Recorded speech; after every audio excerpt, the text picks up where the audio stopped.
680's Richard Southern joins us. Hello, Richard. Francis, how are you doing today? Very good. The federal government has ordered an investigation into telecom companies over allegations of high-pressure sales tactics. Yeah, more than 200 current and former telecommunications employees have come forward alleging that they were asked to use some high-pressure sales tactics to meet sales targets. The Minister for Telecommunications, Navdeep Bain, says he wants a public inquiry that will hear from all Canadians. The minister says there's been allegations that Bell and Rogers have used aggressive upselling techniques or have failed to provide the necessary information to Canadians to make informed decisions. The CRTC has until the end of February to complete its investigation. Of course, Rogers, the parent company of CityNews and 680 News, Francis.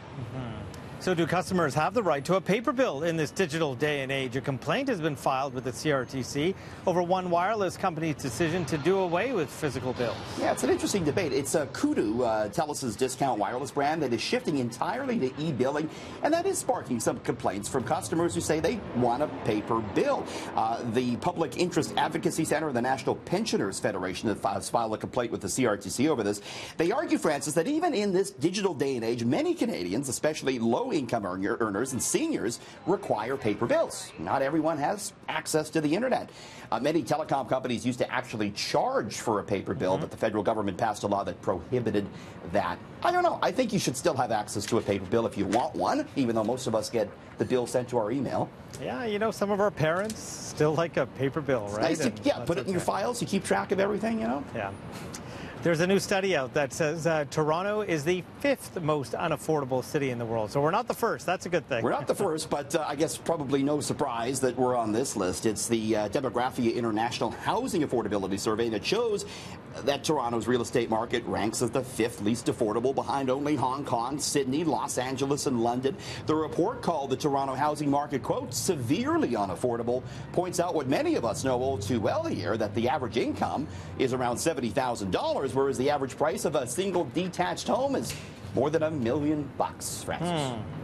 So, you know, so many of us love to binge watch, and it's no surprise that Netflix shares are shooting to the moon. It's just unbelievable. When Netflix is up almost every day, it closed at a record high again today, Francis. The stock has doubled in price this year. It's up 104% year to date. It's up more than 1,100% in the past 5 years. And Goldman Sachs, the big U.S. investment bank, it says it thinks the stock has further to run. It has a price target of $490 on Netflix, which would mean about another 33% higher from here. If you want to buy a share, it's going for $392 US each. Of course, Netflix, Francis, facing increasing competition. Disney's going to start its own streaming channel, but Netflix has the advantage of being the first in on this market. It's the most memorable, recognizable name, and investors, they want a piece of it. Personally, I only watch City TV myself.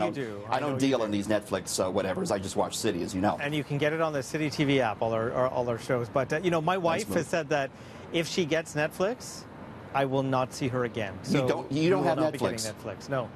Good company, man. I like that.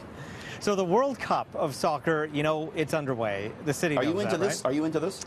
Yeah, I'm probably, you know, a cheer right at the end, and I'll pick my team later on. But, you know, what about by the numbers, though? Let's look at the tournament by the numbers. How many wings are we buying this week? Yeah, really, probably a lot of wings. This is interesting, though. 9.75 billion euros, 14.7 billion Canadian. Francis, that's what it's costing Russia to stage the tournament. Most expensive World Cup in history. Good to know, since it's coming our way, right? Absolutely. And 70% of the cost, taxpayer dollars from Russia. Will that be the case in Toronto?